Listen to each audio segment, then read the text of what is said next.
મહેસાણામાં હજારો હરિભક્તોની મેદની વચ્ચે સ્વામીશ્રીનો શાનદાર અને ભવ્ય જન્મજયંતિ મહોત્સવ ઉજવાયા બાદ સ્વામી શ્રી મહેન્દ્રભાઈ સુખડિયાને ત્યાં ઉતારે પધાર્યા ત્યારે એક સંત તેમની સાથે હતા.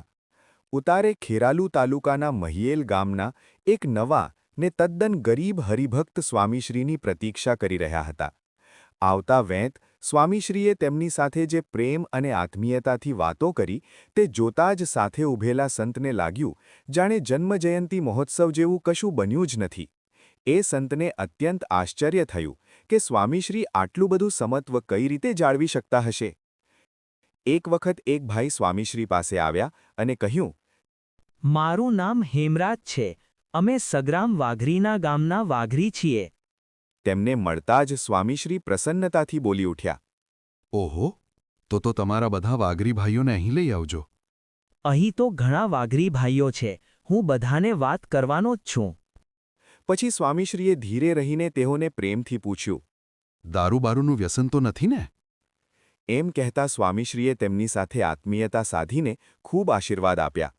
સન 1994માં સ્વામીશ્રીએ દિલ્હીમાં પ્રથમ મંદિર કર્યું. ત્યારે પ્રતિષ્ઠા પછી એક સવારે વાર્તાલાપ દરમિયાન સ્વામીશ્રીએ અહીં રહેતા સુરેન્દ્રનગરના ધનજી વાઘરીને યાદ કર્યો હતો. હજુ સુધી ધનજી કેમ દેખાયો નથી? કોઈની પાસે વિગત નહોતી, એટલે સૌ નિરુત્તર હતા. સ્વામીશ્રીને તો વર્ષો પહેલાં મળેલા ધનજી વાઘરીનું સમગ્ર ચિત્ર યાદ હતું, પરંતુ બીજા કોઈ ઓળખે તો ને?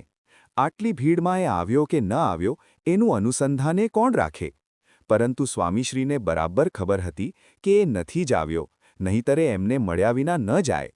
સ્વામીશ્રીએ વાત ત્યાંથી પડતી ન મૂકી, પરંતુ સામે ઊભેલા કિશોરસિંહ રાણા પાસે સુરેન્દ્રનગરથી એ ધનજીનું એડ્રેસ મંગાવ્યું અને રાણાને કહ્યું તમે સુરેન્દ્રનગર જાઓ અને ધનજીને બોલાવી લાવો. કે એક તરફ દિલ્હીના માંધાતાઓ સ્વામીશ્રીના દર્શને આવી રહ્યા હતા, તો બીજી તરફ સ્વામીશ્રી એક સામાન્ય વાઘરીને પણ સામેથી યાદ કરીને તેને બોલાવી રહ્યા હતા. સ્વામીશ્રીના સમત્વનો એક વિશિષ્ટ અનુભવ ઘણાને થયો છે. સ્વામીશ્રીના દર્શને મહાનુભવો આવે ત્યારે સૌ કોઈ મહાનુભવોની સરભરામાં વ્યસ્ત થઈ ગયા હોય, પરંતુ ત્યારે સ્વામીશ્રી તેમના વાહન ચાલકો, ડ્રાઈવરોને અવશ્ય યાદ કરે. એકવાર સારંગપુરમાં સ્વામીશ્રી પસાર થઈ રહ્યા હતા ત્યારે દૂર ઊભેલા 2-3 યુવાનોને જોતા જ તેમની પાસે ગયા અને બોલી ઉઠ્યા, તમે કેમ દૂર ઊભા છો? પણ બાપુજી, અમે તો હરિજન છીએ. સ્વામીશ્રીએ કરુણાભીના સ્વરે કહ્યું, તો અમે પણ હરિના જ જન છીએ. એમ કહી સ્વામીશ્રીએ તેમને આશીર્વાદ આપ્યા. ત્યારે એ દરેકના રોમે રોમમાં આનંદ છવાઈ ગયો. પછી સ્વામીશ્રીએ કહ્યું, ભાઈ, હરિના જન તો સૌને થવાનું છે. કંઈ વ્યસન છે? જીવન શુદ્ધ કરજો. વ્યસન હોય તો છોડજો. વ્યસન દૂષણ કાઢીને પવિત્ર જીવન કરજો. લ્યો, આશીર્વાદ છે. અને એ નંખાઈ ગયેલા ચહેરાઓ ઉપર તેજ ઝળકી ઉઠ્યું. લઘુતા ગ્રંથિ ઓગળી ગઈ. આનંદની લહેર ઉઠી. હૈયે સ્વામીશ્રીનો સ્વર ઘૂંટાવા લાગ્યો. આપણે હરિના જન છીએ, ગૌરવવંતા છીએ, મુઠ્ઠી ઊંચેરા છીએ. દક્ષિણ ગુજરાતના દેદવાસણ ગામે દલુભાઈ મદારી સંતોના સંગે દારૂ, માંસ, હિંસા વગેરે છોડીને સત્સંગના પવિત્ર પંથે ચડ્યા હતા. હવે એમની તીવ્ર ઈચ્છા હતી કે એમના ઘરે સ્વામીશ્રી પધારે અને આંગણું પાવન કરે, પરંતુ એમને અંદાજ નહોતો કે એક ગરીબ નવાજ મહાપુરુષના પગલાં ક્યારે થશે. પણ એમની રડ દ્રઢ હતી.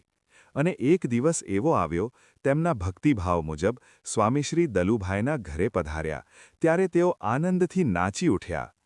પણ સાથે સાથે એ અંધારિયા ઝૂંપડામાં સ્વામીશ્રીને ક્યાં બેસાડવા એની મૂંઝવણ તેમના મોં ઉપર વર્તાતી હતી, કારણ કે એ ઘરને ઘર કહેવું કે કાગડાનો માળો, એવા એના દીદાર હતા.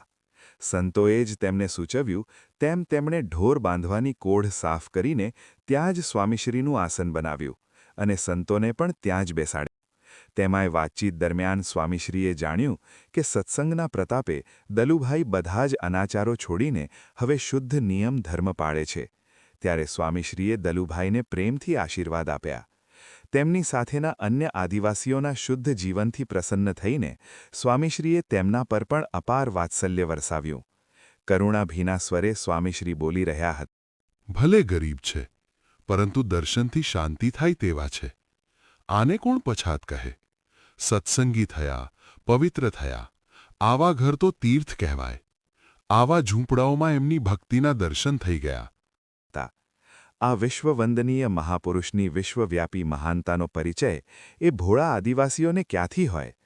પરંતુ સ્વામીશ્રીના મહાન પ્રેમને તો એમના હૈયાએ સ્પર્શી લીધો હતો. જય સ્વામિનારાયણ.